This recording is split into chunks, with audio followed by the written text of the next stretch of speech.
see, don't you see, by the dawn's early light, pa pa pa pa pa pa pa, pa pa pa pa pa pa pa, and the rocket's red glare, the bombs bursting in the air, ma ma ma ma ma ma, na na na na na na.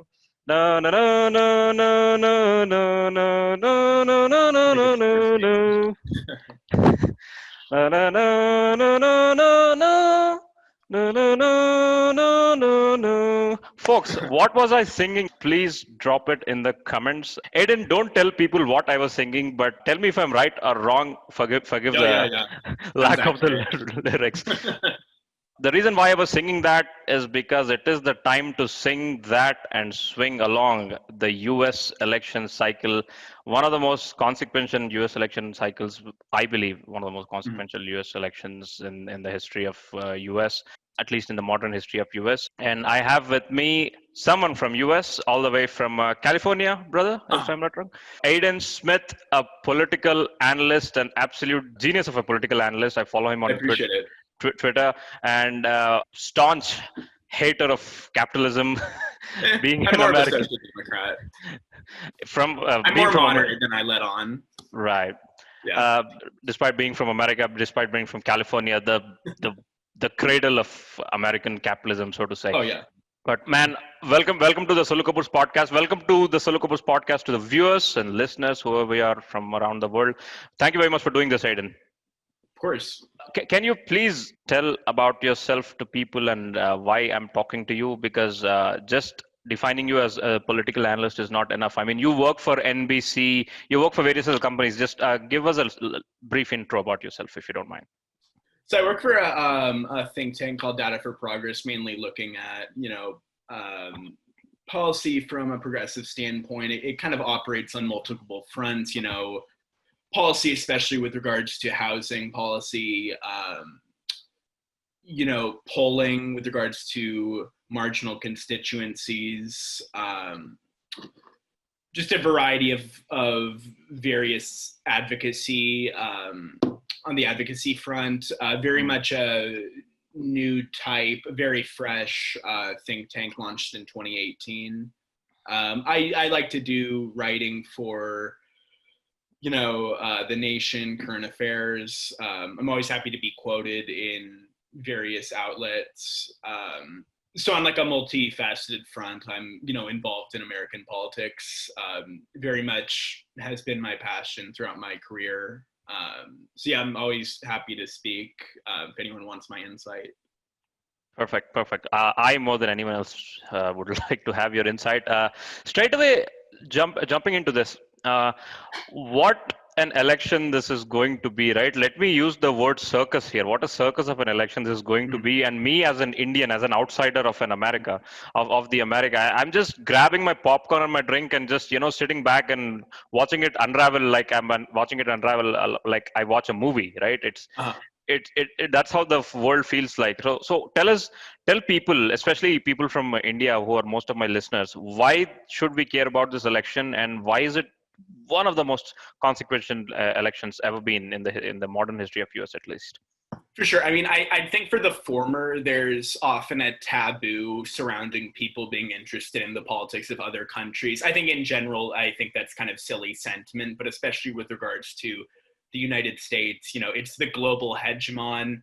Everyone in the world is impacted by the presidency of someone like Trump, who is, actively sabotaging the US's efforts to combat climate change. I mean, I'm just scraping the most obvious, international consequence of it. But I mean, in reality, like the United States will probably be the world's global hegemon for the foreseeable future, which means you really desperately need to have someone who isn't like an active climate denier. There's obviously so many more consequences, but just on the international level, whether you're in India or Nigeria or the United States or Europe, you're absolutely affected by the outcome of like the US presidential election.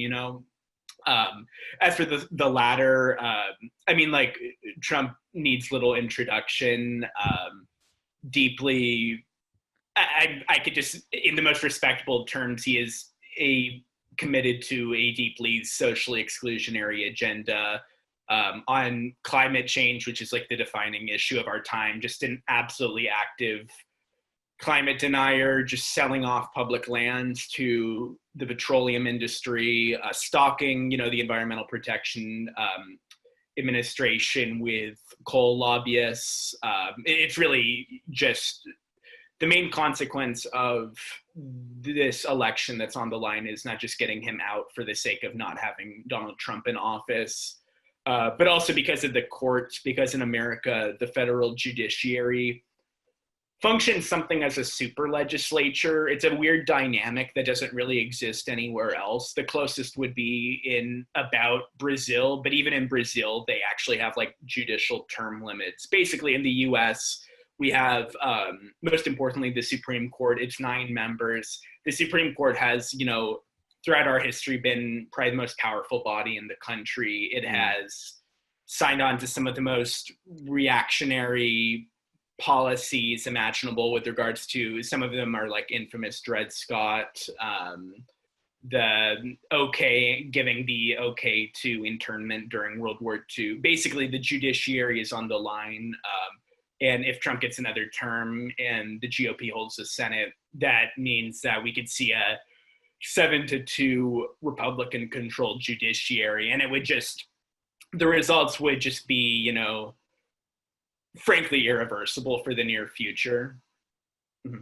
And is it because the Supreme Court judges in US have like lifetime terms? I mean, they are judged till they die, basically. Yeah, it's obscene. Yeah, and if it sounds hyperbolic because when you're explaining the Supreme Court, there's really absolutely no comparison globally. It doesn't make sense. The closest someone stated was the closest thing to the U.S. Supreme Court system is in Iran. It's the closest thing to the Council of Elders who are appointed and get to choose the supreme leader when the time comes. And I'm not even really being hyperbolic. There's just no other comparison. So if you have a 7-2 Republican Supreme Court, just even thinking, the most obvious is Roe v. Wade. We will have, abortion laws that would be comparable to like El Salvador, just going back 100 years, basically. Besides that, gay marriage could be overturned. Any attempts at progressive policy, like if we get universal health care, the conservative judicial network has created, could easily just come up with like a fabricated way and say like this goes against an originalist interpretation of the Constitution. It's basically like 9 kings and queens. I mean, they have like women on the court. But yeah, that's the main consequence of it. So they'll bring Bible into America's life, right? Mm-hmm. Right. Yeah, so I mean, like, Trump is obviously a completely obscene person in his own right. He's just a ridiculous human being on basically every facet. But the main consequence is in the realm of the judiciary, which functions as something of a super legislature. So, with Ruth Bader Ginsburg, Supreme Court Justice's death, that ups the stakes even more. So the main thing about this is the judiciary, more so than even Trump being such a uniquely like odious individual, if that makes sense. So it is a very consequential election. Yeah, you're basically saying if Trump wins, he will basically be Ayatollah Trump or something like that. I mean, like, yeah, it's just such a nightmare just considering what a 7-2 Supreme Court would look like. And something that's actually been discussed that most people have long been taboo to talk about is the idea of expanding the Supreme Court. It was last attempted when Franklin Delano Roosevelt was president, and he was passing historic New Deal programs. The Supreme Court had a conservative majority that kept, called stifling his attempts to pass like meaningful legislation to combat the Great Depression. So what he did was he threatened to expand the Supreme Court, and he ended up not doing so, but it did scare them away from fucking with his policies. So that's something that's for the first time in literally around 80 to 90 years, the prospect of expanding the Supreme Court from 9 justices to more, so that we don't have, a fundamentalist, Christian dominionist majority until 2050. It's now on the table. So that would be something that would, and to be clear, even though it's a taboo to talk about historically, there's no actual constitutional provision that says we need to have 9 justices. In fact, the Constitution's Supreme Court provisions are extremely vague, even in terms of qualifications.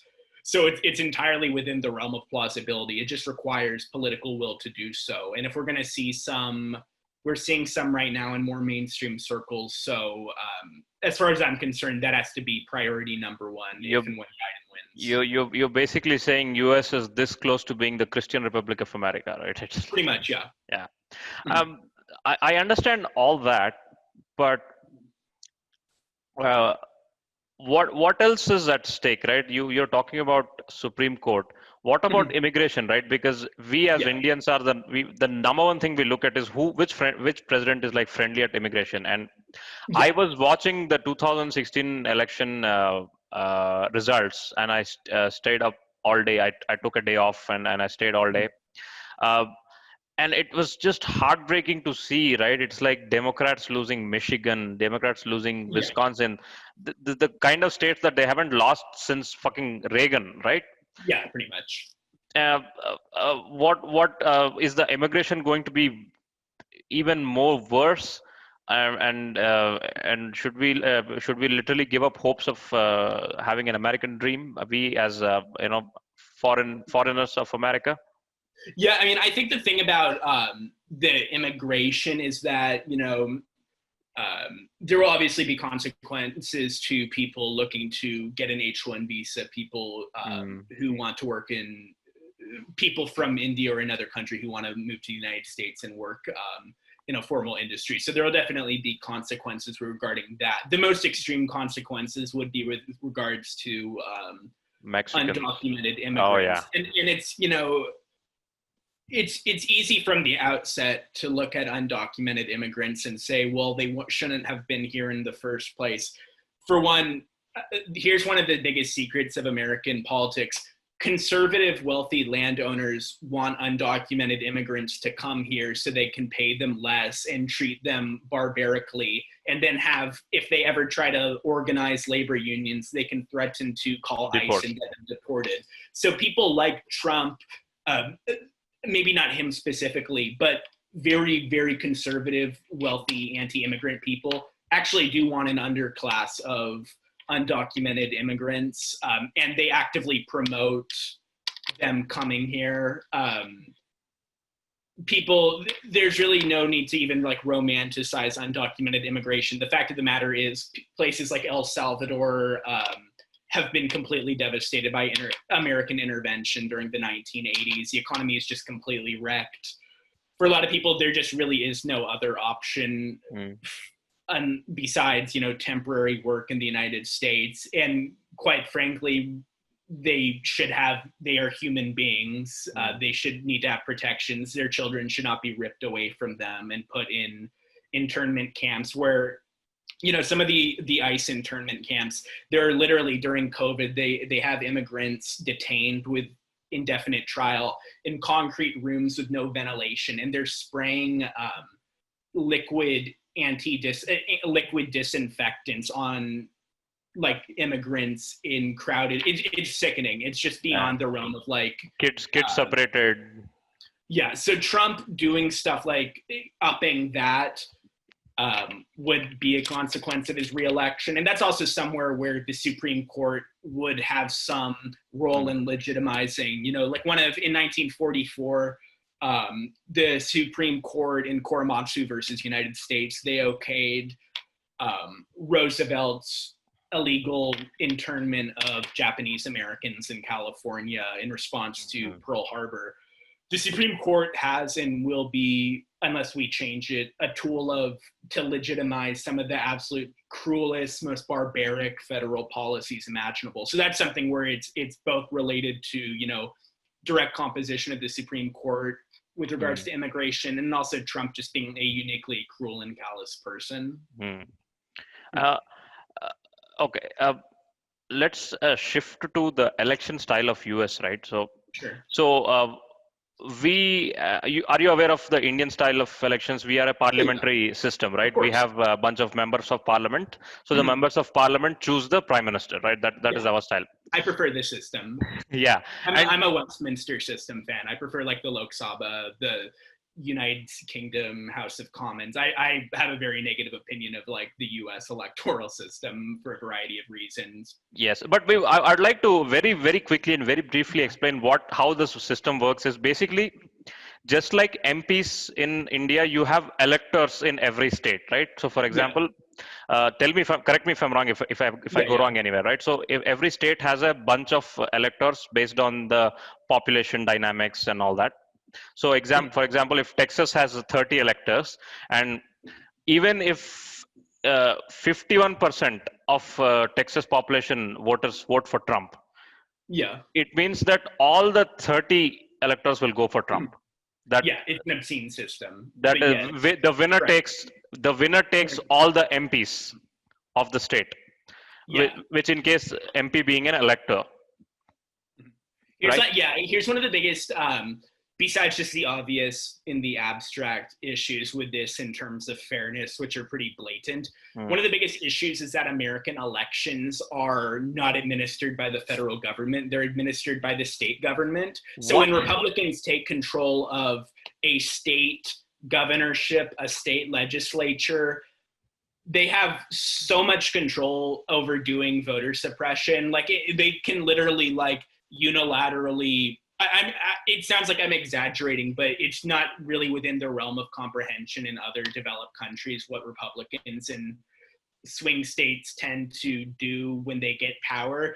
Basically, the general dynamic in America I'm simplifying it, but basically in America, in let's say Wisconsin, the Republican population of Wisconsin are white people in rural areas. The Democratic population of Wisconsin are black people in big cities like Milwaukee. So in Wisconsin, when Republicans, thankfully they don't have the governorship, but just for example, because they've done this plenty of times, they do stuff like they close to only one polling station or one drop-off box for mail-in ballots in all of Milwaukee, and you can guess who that harms. And they do, that's just some of like the most common examples of voter suppression the GOP does. Can't they sue them?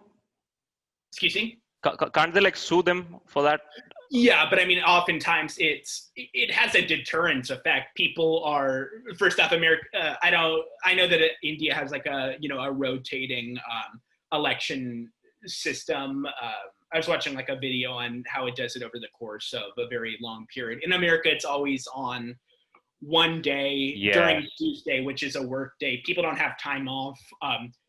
Democratic voters tend to be working class. If you have to work 60 hours a week to barely scrape above poverty level, you cannot take time off to vote. And if you do, in some cases, you can mail in your ballot, but in other cases, Republicans will just, close the post office. Like there really is, or sometimes when they have Secretary of State's office and to be clear, the Secretary of State of the US is a foreign policy position. At the state level, the Secretary of State is an elected official who has power over election processes.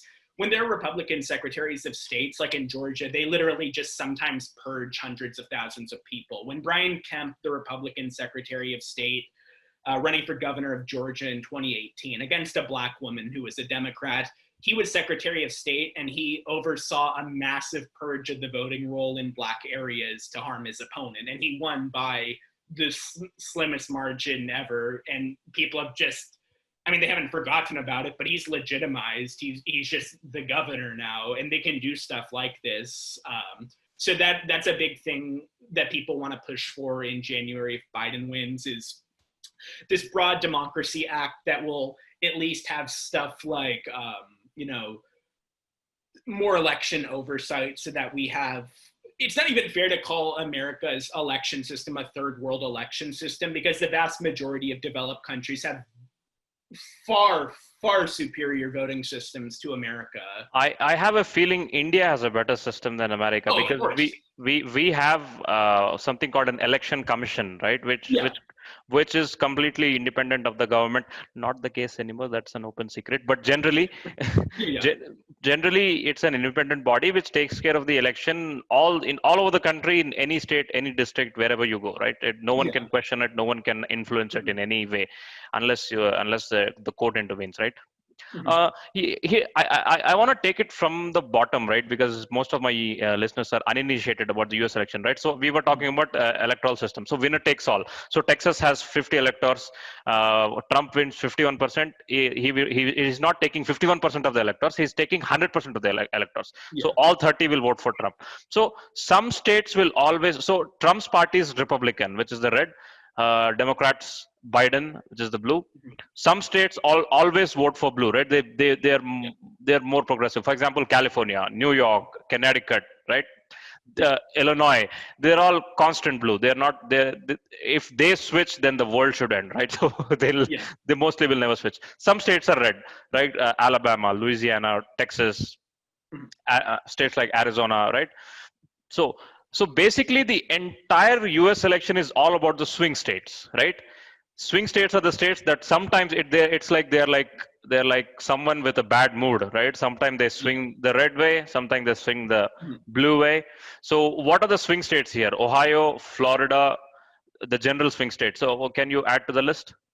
I mean, I'd say, yeah, the thing about like, I would just go and say that I think the thing about, I mean, a lot of traditional election prognosticators think otherwise, but it's especially in the 21st century. It's clear that in swing states, when candidates campaign there, it's less a game of convincing people to vote one way or another, because in general, the vast majority of people only vote one way or the other. It's about turnout, basically. So when you're campaigning, like in, uh, just trying to think, well, Wisconsin's a good example. Mm, When you're a Democrat, you're not really going to Wisconsin trying to like convince conservative white voters to vote for you. You're trying to turn out your own base. You're trying to mm, turn out working class people in Milwaukee. You're trying to turn out progressive college students in Madison who would otherwise, they wouldn't ever vote for Trump, but they might just stay home. And the yeah. game, and it goes both ways, but the game in swing states is basically maximizing your own base as opposed to really getting people to cross over. I mean, of course, there are people who change their votes, but for the Mm, main point, American elections are very polarized. So, you know, the biggest swing states are Wisconsin, you know, traditional Midwestern state, very conservative, rural white population, and a very large, more diverse population in Milwaukee. Ohio, similar dynamic. I mean, Ohio is turning more conservative, but in mm, general, there's still a lot of blue areas in the big cities. mm, Same dynamic in general. Big cities in America tend to be vastly more diverse, vastly less white, more liberal, more progressive. mm, So, you know, they have Cleveland, Cincinnati, mm, Columbus is actually, you know, a growing city in Ohio. Florida is a weirder state in a lot of ways. I mean, in America, Florida is just kind of like, people joke about Florida a lot, justifiably, because a lot of ridiculous events happen there. It is America's America, is it? Yeah, pretty much. Yeah. So in Florida, you know, it's a weird dynamic because in general, Latinos vote Democratic. Again, I mean, of course, Latino is such a broad, encompassing label that could include anyone from, you know, a white Cuban to like an indigenous person in Peru. So it's a very broad label, but in general, one of the biggest components of the Democratic coalition are Mexican Americans. But anyway, in Cuba, it's a different scenario because one of the most conservative constituencies are Cubans in South Florida and places like Miami, who tend to be wealthy white Cubans who immigrated around 1950 and are very staunchly conservative. So Florida is a weird dynamic because, you know, you have a very large Black population who are, you know, of course, tend to vote Democratic in, you know, places like Tallahassee, Jacksonville, Orlando, any of the big cities. And then you have a large Cuban population and a large conservative rural white population that tends to vote GOP. And usually Floridian elections are decided by the skin of the teeth. In 2000, George W. Bush won Florida. That's kind of infamous in our election, that Florida decided the election. That was another case of voter suppression. George Bush's brother was governor of Florida at the time. It was obvious voter suppression in Democratic majority areas. One of the persons who actually went to the Supreme Court to help the Republicans argue their case for why they should stop the recount and give the Republicans the election was Amy Coney Barrett, who's a lawyer who's now about to be appointed to the Supreme Court. So it's basically it's basically just like a dystopian circle of people who never get punished for doing just barbaric, heinous acts. Florida will always be a swing state. Arizona is emerging as a swing state, previously more conservative.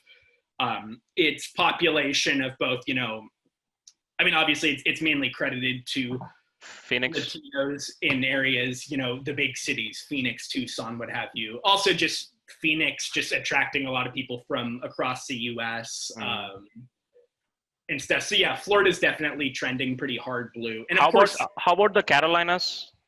The Carolinas is, South Carolina is, there's kind of some interest there this time around for the Senate election, which is rare. South Carolina, though, will remain a red state for the foreseeable future, largely because its largest city, Charleston, South Carolina, is a really interesting place. When you get the time, you can look up pictures of it. It was in like the top 5 of biggest U.S. cities in the 1700s, but it never really emerged as one of the biggest population centers in the South. That went to New Orleans and Louisiana. Yeah. Basically, South Carolina, it has a very large Black population, so Democrats can score a very large vote percentage there, but actually getting over the line over 50%, there's just too many conservative white people. On the other hand, North Carolina, Charlotte, North Carolina is becoming one of the largest cities in the US. You have a lot of very diverse communities there. You have, urban professionals, a lot of people who, are from California who moved to Charlotte, North Carolina for a field in tech, who tend to be liberal, even though they're more upscale, they'll still vote Democrat. So North Carolina is definitely becoming, it's already been, but especially now it's clear that North Carolina will. It was pretty close last time, right? North Carolina. Yeah, it was very close last time. Obama won it in 2008. It has a Dem governor. It definitely looks like Biden will win it, and it'll continue to be one of the main swing states. What do you think of Pennsylvania, man? That has a lot of, how many electoral votes that has? I can't remember. A very large chunk. I'm forgetting the number off the top of my head. I mean, Pennsylvania will continue to be one of the most the iconic American swing state. We have. That's again a game of maximizing your base. So the Democratic base is, I'm putting it reductively, but obviously for the most part, the Democratic base is in Philadelphia, which is a very large city, very large working class communities. I'm not sure if it actually has a Black majority, but it has a very large Black population. In general, Republicans do better in rural white areas. Southwest Pennsylvania is an interesting area because it's really reliant on hydraulic fracturing, which is, the environmentally disastrous petroleum extraction practice that comes to play in Pennsylvania elections. You're talking about fracking. Yeah, and I think Biden will win it this time. But in for the foreseeable future, Pennsylvania will be one of the biggest sites of battleground contests in America. Like that won't change anytime soon. Right. How much truth there is to the fact that most of the red states are red because the Blacks don't vote enough in those states? They're not allowed to. It's interesting because what you're basically saying is, wherever there is diversity of voters, Democrats do well. Yeah. When I say diversity, a mix of black, Latino Yeah, of course. population, this, and wherever there is a pure white conservative population, the Trump's party, the Republican Party, will do well, right? Pretty much, yeah. Yeah, in the South, like Mississippi has the largest portion of Black Americans in the country, but actually it's so polarized on racial lines that because there's a white majority, it'll be very hard for a Democrat to ever win statewide. So in terms of actual states, it's less clear, but there's a lot of definitely like cities or congressional districts in the South where if we had less like brutal voter suppression laws, and yeah, absolutely, Democrats would be doing better. And are you foreseeing any upsets this time? Are you seeing a completely, so last time we had this completely unexpected result of the blue state of Michigan going red, the blue state of Wisconsin going red, right?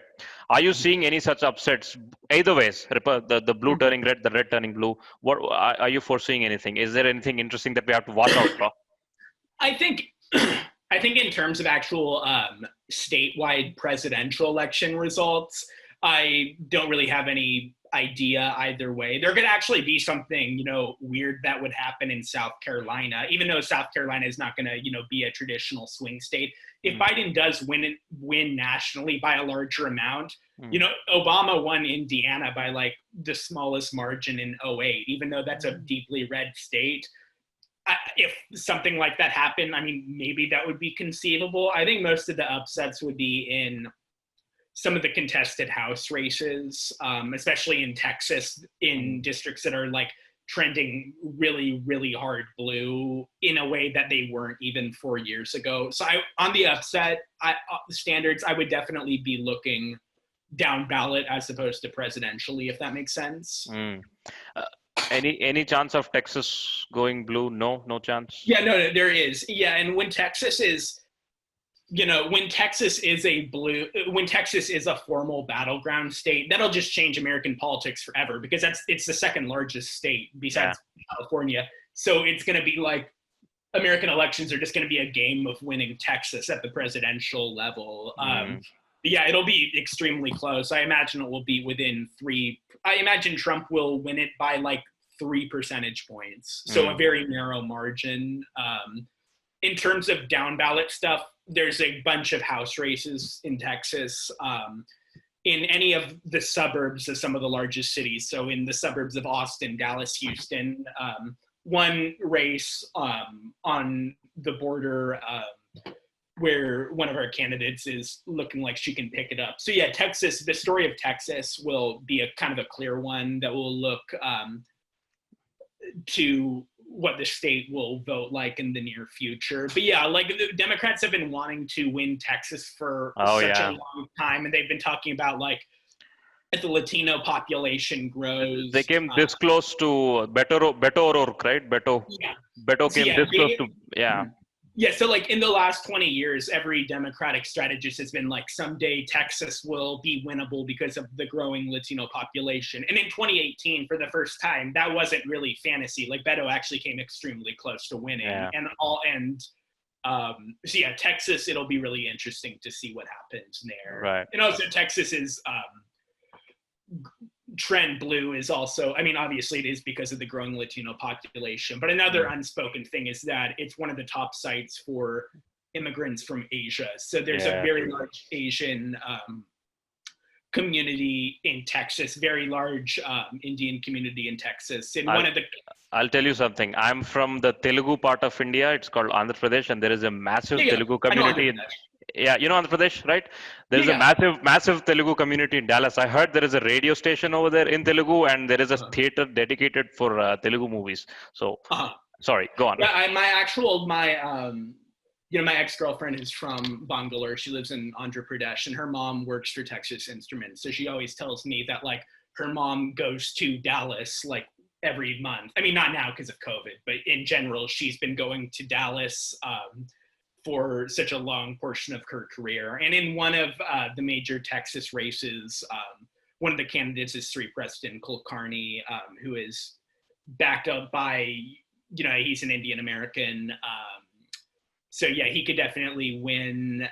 So Texas is just becoming a very diverse. It's always been a diverse state, but for the Yeah. first time, it looks like it can actually like form an electoral coalition for Democrats, if that makes sense. Right, right. Tell me something.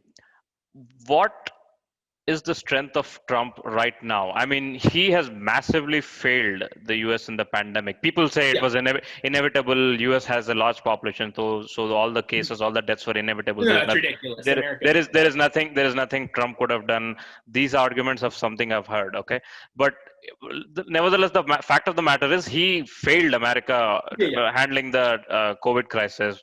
And he didn't pass the stimulus that the people deserved, right? He was giving yeah. tax breaks after tax breaks to the corporations, giving packages to the corporations, right? And massive job losses and everything. Everywhere I see the situation, there should be an anti-incumbency, right? There should Yeah. be some hatred, right? But it's not really convincing for me from the place that I see, and I'm sure you can agree with this. So what really is working for him so well? What is his strength? Yeah, I mean, I'd say that like he was never popular to begin with. The fact of the matter is the American electoral system just has a bias in favor of conservatives who have the support of rural white people whose geographic, for reasons of the electoral college or the Senate, just have an advantage in general. So Trump was never popular to begin with. Fun fact, let me tell you the fun fact here. Actually, Hillary Clinton got more votes than Trump Yeah. nationally. It's called the popular vote, right? The actual number of votes, Hillary Clinton got more votes than Trump. But still, Trump won and became the president because he got the more electors. So he basically won some crucial states and he got the electors. I'm sorry to interrupt. Go on. Yeah. So yeah, there's just the bias in favor of conservatives institutionally. With regards to Trump's handling of the pandemic, it has of course been atrocious. It's been completely opaque. He's responsible for the deaths of I'm not going to credit literally 200,000 American deaths to him, but I will credit about half of it because he did absolutely sabotage the US's COVID response. Besides him, just institutionally, the fact that America does not have universal health care and that poor people are rightfully scared of going to the doctor because if they do, they'll be bankrupted. I mean, I'm only partially exaggerating. There's people who go in for, there was literally a case where someone went to a doctor, got like a literal Band-Aid and then got charged like $22,500 or something, and with surprise medical billing. What? Don't cite me on that number, but there is absolutely some really dystopian stuff of people who go in for. I mean, Trump was in the hospital for 3 days in Walter Reed. If any working class person did that, they would literally go bankrupted. I'm not exaggerating. They would get about a $100,000 in debt immediately. So America not having universal health care obviously is horrible during a pandemic. Besides that, just having a federal system in which anti-contagion strategies are asymmetric and conservative states are just free to, deny the existence of COVID, that of course makes it worse too. So it also is just an indictment of decentralized government, in my view. Right. What is the appeal, right? I mean, it's just weird. All the Trump voters have the same common thread, right? They deny science, they deny masks, they don't like diversity, they don't like immigration.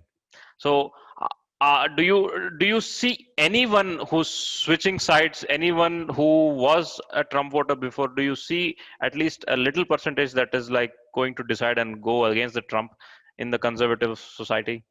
I mean, I think there genuinely were some casual Trump voters in 2016 who weren't particularly ideologically inclined. With regards to Trump's actual base, the appeal is that he is hurting people that they hate, and that's good for them, even if he is not helping them in literally any way. There's just a really potent, his appeal is soft ethno-nationalism, cultural resentment, punishing people who they dislike. I mean, that obviously for conservative white people, that's especially Black people and Mexican immigrants, but also people who are like teachers. They don't like teachers. They don't like people in professions they consider to be like intellectual professions. It really is just that Trump's appeal is cultural resentment, and that appeals to people who are just hateful and don't show solidarity with other human beings. Fox News consuming, WhatsApp believing.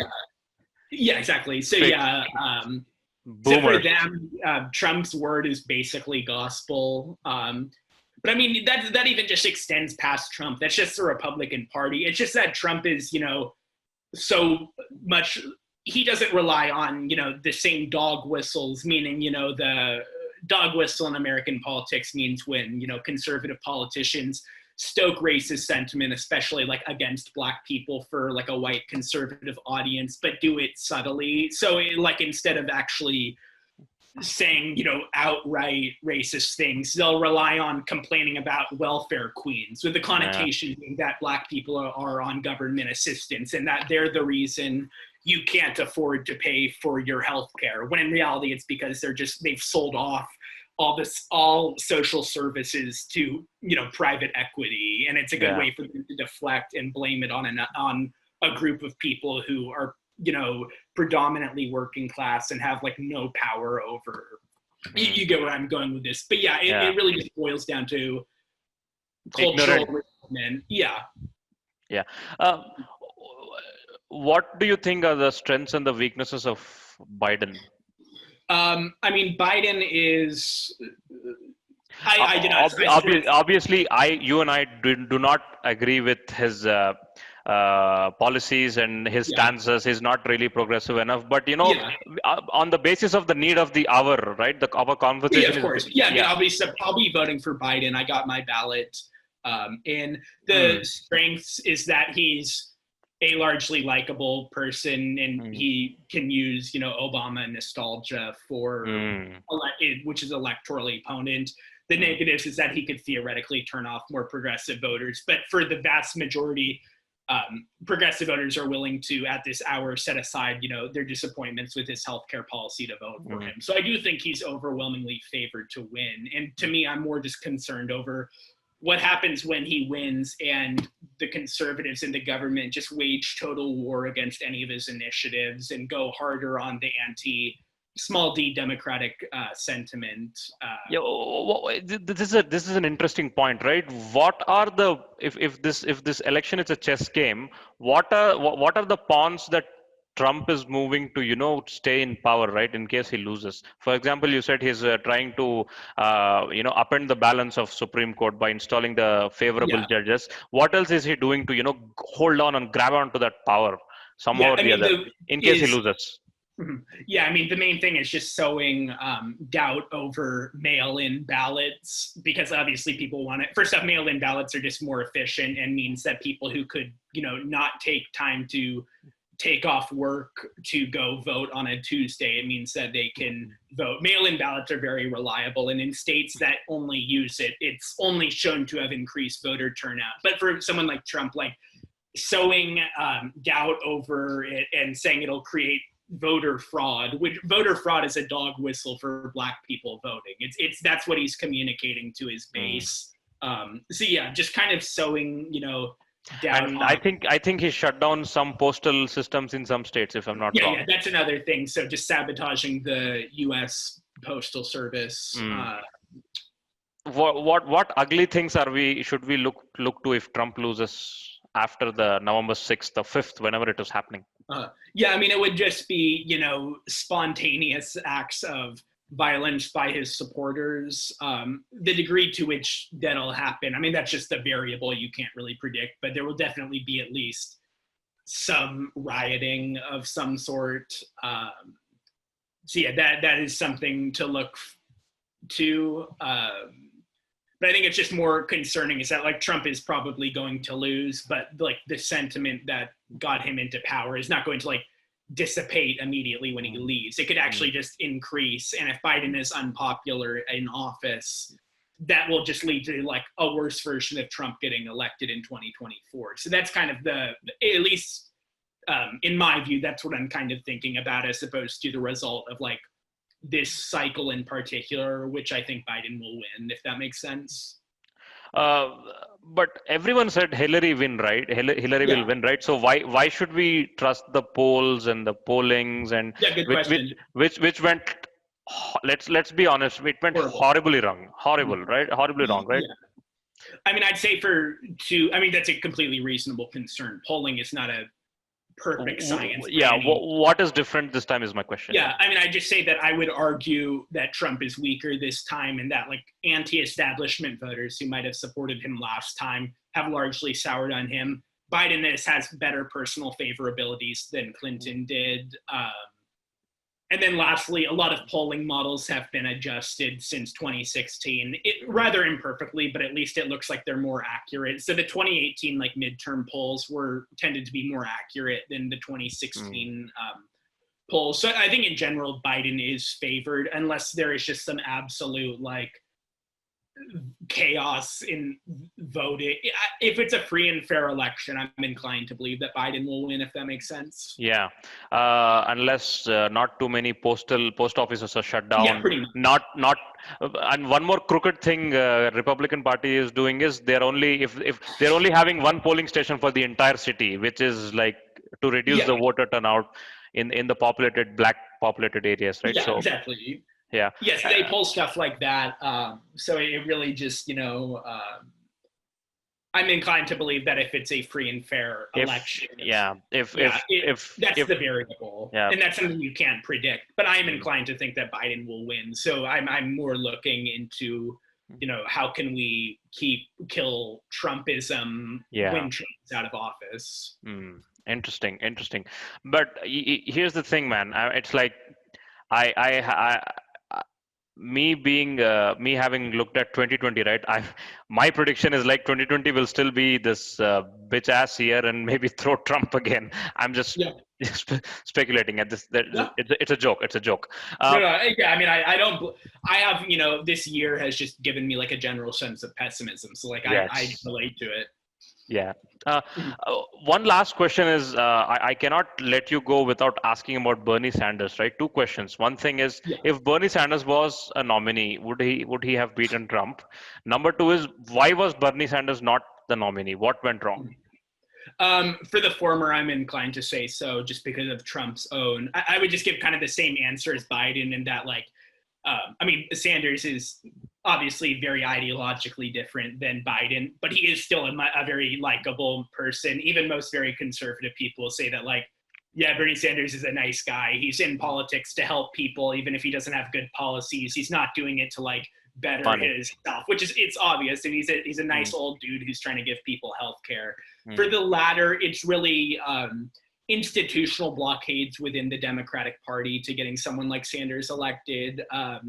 Biden, when he won South Carolina in the primary, he got something like $100 million worth of free media campaign in corporate media outlets, which just kind of got people to consolidate around him. And also just the question of electability versus Trump. Like, Democratic voters support Bernie's policies. As polls have proven that they support Medicare for all. They support a living wage. The issue was he just was not able to communicate in the way he should that he was electable versus Trump. So in the future, the progressive movement needs to do a better job of, communicating their electability. Right. Man, so you are betting your savings on Biden? Yeah, I wouldn't go that far, but I would say that I am inclined to believe he's favored. And that does not, and to be clear, like, that sounds like an indication of personal optimism, but it's not, because I'm actually really concerned over, what happens in the 2 or 4 years after that. But I am inclined to believe that in this one roadblock will, something will go marginally good, if that makes sense. I wouldn't bet my savings on it because of, election fuckery, but I do think if it's free and fair, Biden will get over the line. Right. Yeah. I hope that is a very positive note to end this podcast. Thank you very much, Aidan, for joining us. No worries. Tune into this space for a few more US election specials. This is Aidan Smith, and I'm Najeeb, and we are logging off from Sollu Kaburz podcast. Bye, everyone.